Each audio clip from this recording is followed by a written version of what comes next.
প্রতিকূল পরিস্থিতি পার করে মাঠে ফিরেছে ক্রিকেটাররা। প্রথমবার দল হিসেবে অনুশীলন শুরু করেছে বাংলাদেশ এ দল। কাল থেকে শুরু হবে জাতীয় দলের অনুশীলন। টানা দ্বিতীয় দিনের মতো মিরপুর স্টেডিয়ামে ক্রিকেট বোর্ড প্রাঙ্গণে শো ডাউন করেছে বহিরাগতরা, অনুপস্থিত শীর্ষকর্তারা। সরকার পতনের পর ক্রিকেট বোর্ডে অস্থিরতা, ক্ষমতার পালাবদলের প্রভাব পড়েছে বিসিবিতে। দ্বিতীয় দিনের মতো হয়েছে শোডাউন, বহিরাগতদের আনাগোনায় সরগরম বোর্ড। এমন পরিস্থিতিতে ক্রিকেট ফিরেছে মিরপুরে। শুরু হয়েছে এ দলের অনুশীলন, যেখানে ছিলেন জাতীয় দলের বেশিরভাগ ক্রিকেটার। তবে মাঠের চেয়ে মাঠের বাইরের ইস্যুগুলো বেশি ভাবাচ্ছে ক্রিকেট বোর্ডকে। দেশের পরিবেশ অবশ্যই সময়ের সাথে সাথে স্বাভাবিক হয়ে আসবে। এমন না যে বাংলাদেশ ক্রিকেট বোর্ড, আমরা তো দেশের বাইরে না, এলিয়েনেটেড না।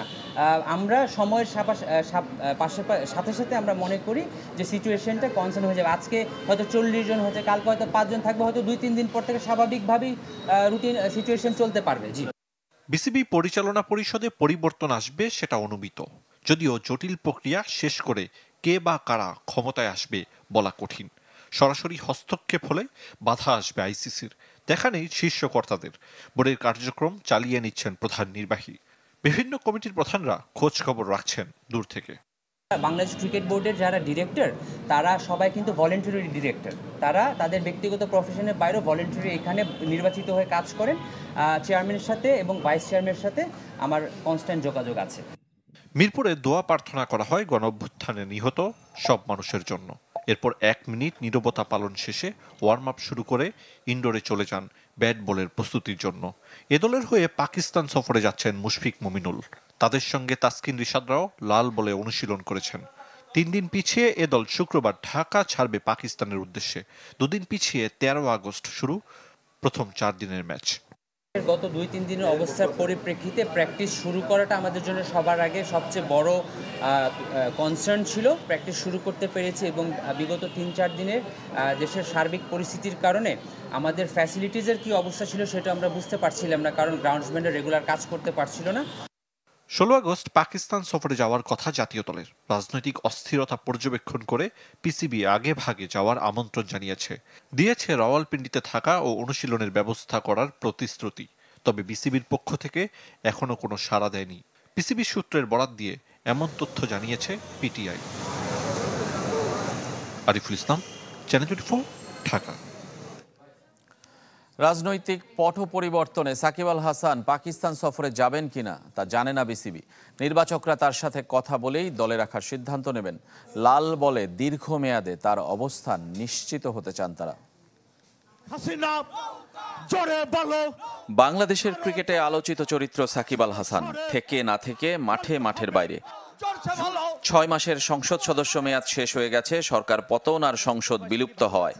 তবে গায়ে রাজনীতিবিদের দাগ লাগায় আর ছাত্র জনতার আন্দোলনে প্রতিবাদী না হওয়ায় তার উপর রাগ ক্ষোভ অনেকেরই আছে।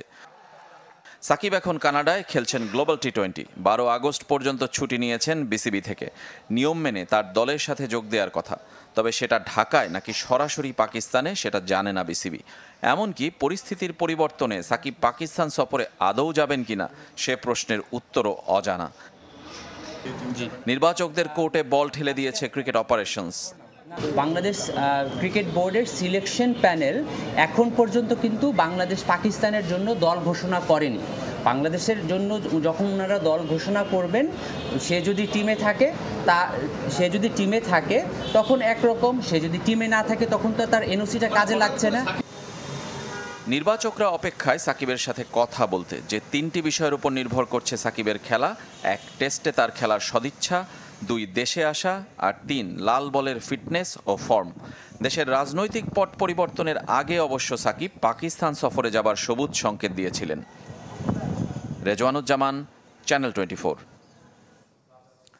বাংলাদেশের বিপক্ষে সিরিজের জন্য 17 সদস্যের দল ঘোষণা করেছে পাকিস্তান। নতুন সহ অধিনায়ক করা হয়েছে সৌদ শাকিলকে। ধারাবাহিক ঘরোয়া পারফরম্যান্সের ডাক পেয়েছেন কামরান গুলাম, মোহাম্মদ আলী, মোহাম্মদ হুরাইরা। 13 মাস পর ফিরেছেন নাসিম শাহ।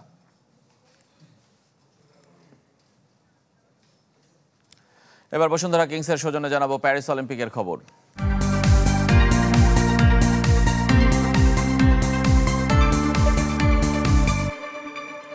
নিরাপত্তা শঙ্কায় পিছিয়ে গেছে সাগর, রাফি, সোনিয়াদের দেশে ফেরা। বুধবার কাতার এয়ারলাইন্সের ফ্লাইট ধরার কথা থাকলেও 10 আগস্ট ঢাকায় পা রাখবেন অলিম্পিয়ানরা। স্থিতিশীল স্বাভাবিক বাংলাদেশের প্রত্যাশা তাদের। প্যারিস থেকে রেদওয়ান শোয়েবের রিপোর্ট। নতুন বাংলাদেশে এই মুহূর্তে পরিবারের সাথে সময় কাটানোর কথা ছিল সাগর, রাফিদের। তবে ফ্লাইট জটিলতায় অলিম্পিক ভিলেজেই অখণ্ড অবসরে দেশের অলিম্পিয়ানরা। নাজুক পরিস্থিতিতে মঙ্গল, বুধবার দুদিন বাংলাদেশগামী কাতার এয়ারওয়েজের সবগুলো ফ্লাইট বাতিলের কথা ছিল। সেটা না হলেও এয়ারলাইন্স কর্তৃপক্ষ অ্যাথলেটদের নিয়ে কোনো ঝুঁকি নিতে চায়নি। তাদের পরামর্শে আরও কিছুদিন প্যারিস থাকতে হচ্ছে অ্যাথলেটদের। তাই তো মঙ্গলবার সকালে এয়ারপোর্ট থেকে ফেরত আসতে হয়েছে কন্টিনজেন্টের 6 সদস্যকে। একটা প্লেয়ারকে সবকিছুর জন্য রেডি থাকতে হয়, কখন কি সিচুয়েশন আসবে এটা কেউ বলতে পারে না। সো সবকিছু মানায় নিতে হবে এবং যদি নেগেটিভ কিছু চিন্তা করে সেটা আমার জন্য বাজে হবে, খারাপ দেখাবে। সো এটা নর্মাল। সবচেয়ে বেশি বিপাকে পড়েছেন সামিউল ইসলাম রাফি। 3-4 দিন দেশে বিশ্রাম নিয়ে 11 আগস্ট থাইল্যান্ডে ফের প্রশিক্ষণের উদ্দেশ্যে ফ্লাইট ধরার কথা ছিল এই সাঁতারুর। এখন আর সেটা হচ্ছে না। গিয়ে হয়তো 2-3 দিন একটু বাসায় থাকতে পারবো, ছুটি কাটাতে পারবো আর কি। যেহেতু অনেকদিন দীর্ঘদিন আমি থাইল্যান্ডে ছিলাম, তো বাসায় অনেকদিন যাওয়া হয় না, তো ইচ্ছা ছিল গিয়ে একটু কিছুদিন সময় পাবো। আর আমার ফ্লাইট ছিল 11 তারিখে, থাইল্যান্ডে রিটার্ন যে ফ্লাইটটা ছিল। অলিম্পিক চলাকালীন দেশে ঘটে যাওয়া গণ অভ্যুত্থান, লাশের মিছিলে শঙ্কিত ছিলেন অ্যাথলেটরা। দ্রুত অবস্থার পরিবর্তন হবে, আসবে সুদিন, প্রত্যাশা তাদের। আগে একটু বেশি খারাপ ছিল, এখন আমি যতটুকু জানি যে আলহামদুলিল্লাহ এখন মোটামুটি ভালো আছে। ইনশাল্লাহ দোয়া করি যেন আরো সবকিছু ঠিকঠাক হয়ে যায় এবং সবকিছু ভালো মতো চলুক, এটাই দোয়া করবো আল্লাহর কাছে, এবং ইনশাল্লাহ খুবই তাড়াতাড়ি সবকিছু নর্মাল হয়ে যাবে। আসার আগে থেকে ইন্টারনেট যোগাযোগ বন্ধ ছিল, তো অত কিছু জানতাম না, বাট যা শুনছি যে অনেক খারাপ অবস্থা আর কি, অনেক কিছু হচ্ছে, ভাঙচুর, গাড়ি পোড়ানো, এইসব। তো এখন যতদূর জানি যে একটু মানে সবকিছু পরিস্থিতি স্বাভাবিকের দিকে যাচ্ছে, তো এইটাই আর কি, চাই যে স্বাভাবিক থাকুক সবকিছু। শুটিং আগে শেষ হওয়ায় রবিউল ফিরে গেছেন দেশে। স্প্রিন্টার ইমরানুরও ইংল্যান্ডের বিমান ধরেছেন মঙ্গলবার। Redwan Shoaib, channel 24, Paris. মাত্র 100 গ্রাম ওজন বেশি হওয়ায় স্বর্ণজয়ের স্বপ্ন শেষ। ঠিকই শুনছেন, 100 গ্রামের জন্য 50 কেজি ফ্রি স্টাইল ইভেন্টের ফাইনালে উঠেও পদক জিততে পারেননি ভারতীয় নারী রেসলার বিনেশ ফোগাট। মঙ্গলবারের আনন্দ উদযাপন বুধবারেই শেষ। ছিল স্বর্ণজয়ের স্বপ্ন, তবে জুটল না ব্রোঞ্জ। 50 কেজি ফ্রি স্টাইল ওজন শ্রেণীতে ফাইনালে ডিসকোয়ালিফাইড ভারতীয় নারী রেসলার বিনেশ ফোগাট। সেমিফাইনালে টোকিও অলিম্পিকের স্বর্ণজয়ী কিউবান রেসলার গুজমান লোপেসকে হারিয়ে হইচই ফেলে দিয়েছিলেন বিনেশ। কিন্তু পরদিন তার ওজন প্রায় 2 কেজি বেড়ে যায়। এরপর সারা রাত ওজন কমানোর চেষ্টা। কি করেননি বিনেশ? রাত জেগে জগিং, স্কিপিং, সাইক্লিং তো আছেই, সঙ্গে নিজের চুলও কেটে ফেলেছিলেন। এমনকি গণমাধ্যমের দাবি রক্ত পর্যন্ত বের করেছেন। তাতে অনেকটাই ওজন কমিয়ে ফেলেছিলেন, কিন্তু শেষ রক্ষা হয়নি। বুধবার সকালে যখন ওজন মাপা হয়, দেখা যায় 100 গ্রাম বেশি ওজন তার, যে কারণে প্রতিযোগিতা থেকে বাতিল করে দেওয়া হয় বিনেশকে। বিধ্বস্ত বিপর্যস্ত বিনেশ অসুস্থ হয়ে এখন হাসপাতালে ভর্তি। যদিও এই ঘটনার পর পুরো ভারত জুড়ে বইছে ক্ষোভ। কুস্তিতে 50 কেজি ওজন শ্রেণী কখনোই বিনেশের ইভেন্ট ছিল না। তার আসল ইভেন্ট 53 কেজি ওজন শ্রেণী। শাফায়েত মিদুল, চ্যানেল 24। রাজনৈতিক পট পরিবর্তনের প্রভাব পড়েছে দেশের ক্রীড়াঙ্গনেও। হামলার শিকার দেশের ঐতিহ্যবাহী ক্লাব আবাহনী। রীতিমতো লুট করে নেওয়া হয়েছে আকাশী নীলদের সব ট্রফি। পুড়িয়ে দেওয়া হয়েছে ক্লাব প্রতিষ্ঠাতা শেখ কামালের মুরাল। বাদ যায়নি ধানমন্ডির আরেক ক্লাব শেখ জামালও।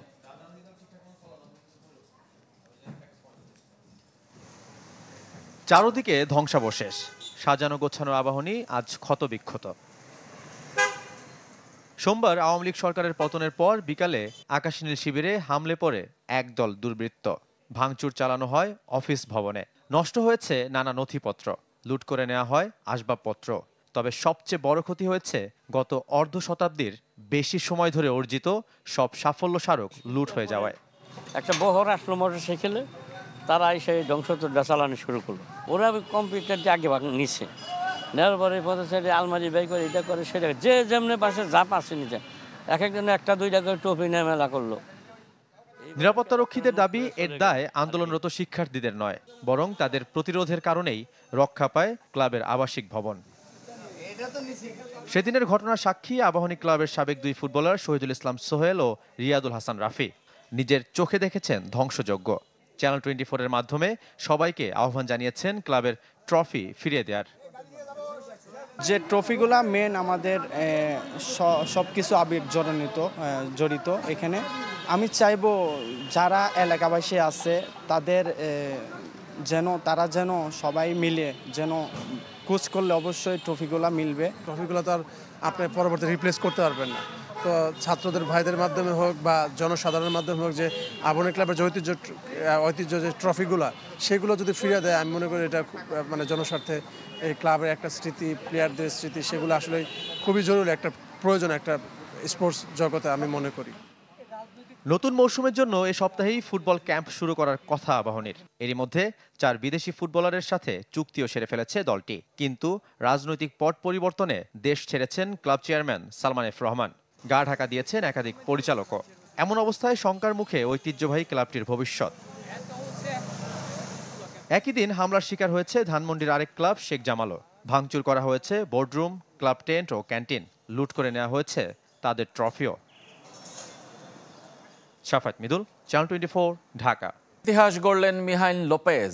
অলিম্পিকে একই ইভেন্টে টানা 5 আসরে স্বর্ণ জিতেছেন কিউবান রেসলার। একমাত্র অ্যাথলেট হিসেবে এই কীর্তি গড়েছেন তিনি। ফাইনালে 6-0 পয়েন্টে হারিয়েছেন আরেক কিউবান বংশোদ্ভূতকে। ইয়াসমানি আকোস্তা প্রতিনিধিত্ব করেছেন অবশ্য চিলির হয়ে। বেইজিং, লন্ডন, রিও, টোকিওর পর প্যারিস। একে একে 5 অলিম্পিকে একই ইভেন্টে টানা স্বর্ণ জিতে ইতিহাসের পাতায় নিজেকে অনন্য উচ্চতায় নিয়ে গেলেন মিহাইল লোপেজ, কিউবান রেসলার। অথচ 3 বছর আগে টোকিও অলিম্পিকে স্বর্ণ জিতে অবসরের ঘোষণা দিয়েছিলেন। নিজেকে ছাড়িয়ে যাবার তাড়নায় ইনজুরি কাটিয়ে আবারও ম্যাটে ফিরেন। 130 কেজি গ্রেকো রোমানে শ্রেষ্ঠত্ব আর স্বর্ণ হাতছাড়া হতে দেননি। অলিম্পিকে 5 আসরে স্বর্ণ জয়ের রেকর্ড আর কারও নেই। কিংবদন্তি অলিম্পিয়ান কার্ল লুইস কিংবা মাইকেল ফেলপসেরও নেই এমন কীর্তি। এক ইভেন্টে তাদের স্বর্ণ 4টি করে। 2 সপ্তাহ পর 42-এ পা রাখবেন লোপেজ, তবে এখনও চিরতরুণ। ফাইনালে চিলির প্রতিনিধিত্ব করা কিউবান বংশোদ্ভূত ইয়াসমানি আকোস্তাকে হারিয়েছেন 6-0 পয়েন্টে। 6 ফিট 5 ইঞ্চি এই রেসলারের অলিম্পিক যাত্রা শুরু হয়েছিল 2004 অ্যাথেন্স আসর দিয়ে। সেবার অবশ্য তাকে থামতে হয়েছে 5 থেকে। এরপর জয় করেছেন এশিয়া, ইউরোপ, দক্ষিণ আমেরিকা। অলিম্পিকে 22 জয়ের বিপরীতে হার মাত্র 1টিতে। স্বর্ণজয়ের পর আবারও অবসরের ঘোষণা দেন লোপেজ। প্রথা মেনে নিজের জুতা জোড়া রেসলিং ম্যাটের মাঝে খুলে রাখেন। শাফাত মিদুল, চ্যানেল 24। এই ছিল কুল স্পোর্টস 24-এর এখনকার আয়োজনে। ধন্যবাদ সবাইকে সঙ্গে থাকার জন্য।